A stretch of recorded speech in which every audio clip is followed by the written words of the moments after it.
Okay, good morning students. अभी हम लोगों ने कुछ टॉपिक्स और मैनेजमेंट के पढ़ लिए थे।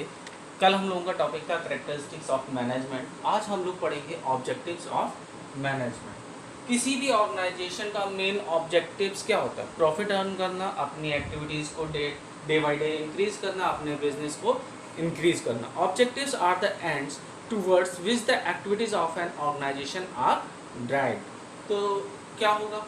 Managerial activities of an organization can be classified in three major categories. Three major categories कौन सी होंगी? Organizational objective, social objective and personal objective. तीन मेन कैटेगरी क्यों की गई? क्योंकि ये ऑर्गेनाइजेशन बेसिस पे है, ये समाज के प्रति ड्यूटीज हैं और ये इंडिविजुअल के प्रति ड्यूटीज निकल के आती हैं कि क्या सबके लिए क्या ऑब्जेक्टिव्स होने चाहिए। सबसे पहले हम लोग बात कर लेते हैं ऑर्गेनाइजेशनल ऑब्जेक्टिव की। Organisational objectives aimed at prosperity and growth of the organization। किस लिए वर्क करेगा? प्रॉस्पेरिटी के लिए और ग्रोथ के लिए। क्योंकि यहाँ पे हमारा ग्रोथ कैसे होगी कि जब हमारा प्रॉफिट मैक्सिमाइज करेगा, और प्रॉफिट मैक्सिमाइज करने के लिए हमारे पास क्या होना चाहिए कि बिजनेस हमारा सक्सेसफुली रन करे। अभी तक तो हम लोग बात करते थे केवल प्रॉफिट मैक्सिमाइजेशन की, लेकिन मॉडर्न कॉन्सेप्ट में हमने सीखा कि केवल प्रॉफिट मैक्सिमाइजेशन से हमारी फर्म ग्रोथ नहीं करेगी। उसके लिए हमारे पास क्या होना चाहिए? वेल्थ मैक्सिमाइजेशन भी होना चाहिए। वेल्थ मीन्स हमारी प्रॉपर्टी भी इनहेंस होनी चाहिए, बढ़नी चाहिए, इंक्रीज करनी चाहिए। ओके, इसके लिए हमारे पास तीन मेन इंपॉर्टेंट पॉइंट्स दिए हुए हैं। पहला survival, profit and growth. Survival मैंने try to remain in market in cut throat competition by the covering cost. ठीक, क्या मीन्स हुआ कि जो आजकल मार्केट में हम लोग देखते हैं, हर प्रोडक्ट के कंपटीटर्स बहुत सारे हैं। एक प्रोडक्ट है, उसकी मैन्युफैक्चरिंग बहुत सारे लोग कर रहे हैं। ठीक, अलग अलग कंपनी के नाम से, अलग अलग मैन्युफैक्चरिंग डिपार्टमेंट्स में। ठीक, तो क्या हो रहा कि competition day by day increase करता जा रहा है। उस कॉम्पिटिटिव मार्केट में अपने आप को रोक पाना, कांस्टेंट कर पाना, रोक लेना एक बहुत बड़ी बात हो गई है कि अपनी कॉस्ट को कवर करते हुए हम उस मार्केट में बने रहें। अब मार्केट में बने रहने के लिए हमें क्या करना होगा? कम से कम हम इतनी तो अर्निंग कर पाए, इतनी तो सेल कर पाए, ताकि हमारी जो कॉस्ट इनकर्ड हुई है वो हम कवर कर सकें। ठीक, तो सर्वाइवल के लिए क्या जरूरी है कि कट थ्रोट कंपटीशन में हम इतना सेल कर लें कि हमारी जो कॉस्ट आ रही है वो हमारी कवर हो जाए और हम मार्केट में लगातार बने रहें। नेक्स्ट पॉइंट दिया हुआ है प्रॉफिट। प्रॉफिट मीन्स होता है अर्निंग रेट। हर ऑर्गेनाइजेशन, हर बिजनेस का मेन ऑब्जेक्टिव होता है एक एडिक्वेट प्रॉफिट अर्न करना।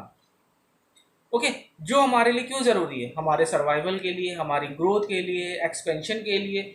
हम तभी ये सारे काम कर पाएंगे जब हमारा प्रॉफिट एडिक्वेट होगा, तभी हम सर्वाइव भी कर पाएंगे, तभी हमारा बिजनेस ग्रोथ करेगा, तभी हम अपने बिजनेस को एक्सपेंड भी कर सकते हैं।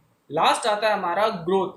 Business organization must grow and expand their activities. The success of any organization is measured by the growth rate, and growth is measured in terms of sales, number of branches, number of product and number of employees. किसी भी firm की, किसी भी organisation की growth हम कैसे जान पाएंगे? वहाँ कितने लोग काम करते हैं, उस फर्म की, ऑर्गेनाइजेशन की कितनी ब्रांचेस हैं, कितना वो सेल करती है, उसी से हमें उसकी ग्रोथ रेट के बारे में पता चलता है।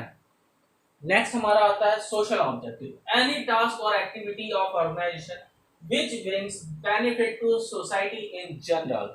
क्या मीन्स हुआ कि ऐसी एक्टिविटीज और ऐसे काम, जो टास्क जो हमारे सोशल बेनिफिट के लिए किए जा रहे हो, वो हमारे सोशल ऑब्जेक्टिव को पूरा करते हैं।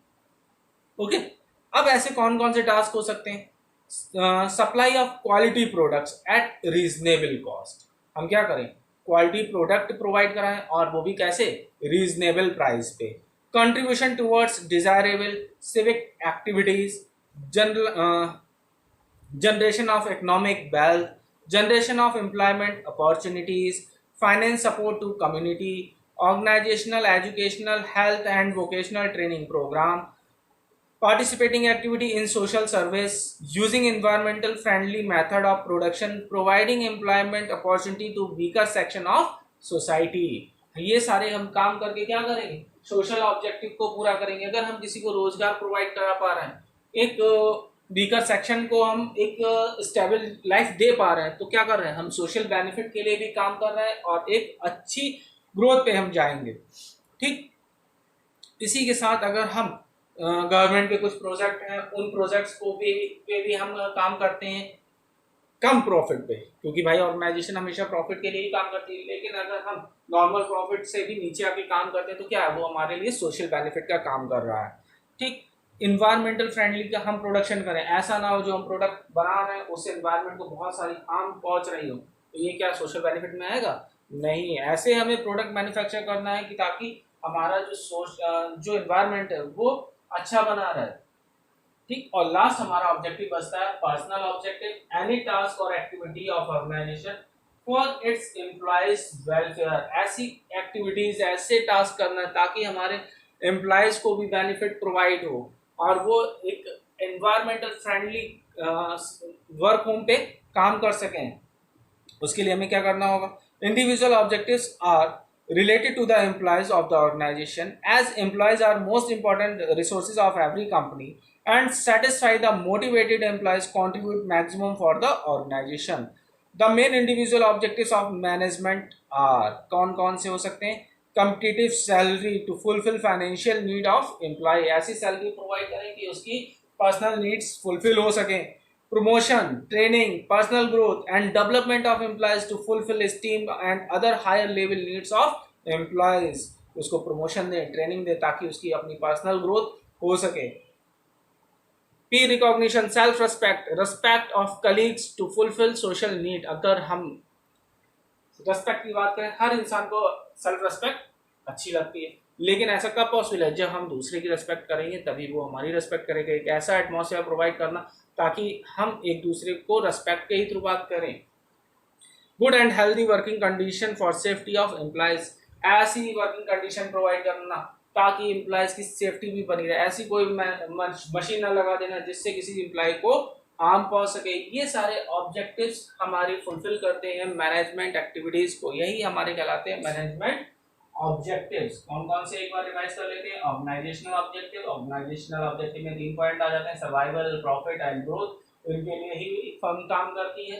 नेक्स्ट आता है सोशल ऑब्जेक्टिव, सोशल बेनिफिट के लिए जो हम काम कर रहे हैं। और लास्ट आता है हमारा पर्सनल ऑब्जेक्टिव, जहाँ पे हम इंडिविजुअल्स की बात करते हैं और इंडिविजुअल्स में हमारे पास आ जाते हैं एम्प्लॉयज। एम्प्लॉयज के बेनिफिट के लिए जो भी हम काम कर रहे हैं वो हमारे कहलाएंगे पर्सनल ऑब्जेक्टिव। ओके, इस तरह से हमारे ऑब्जेक्टिव ऑफ मैनेजमेंट क्लोज हो जाता है chapter. Next video next topic पे नेक्स्ट डे। Okay, thanks.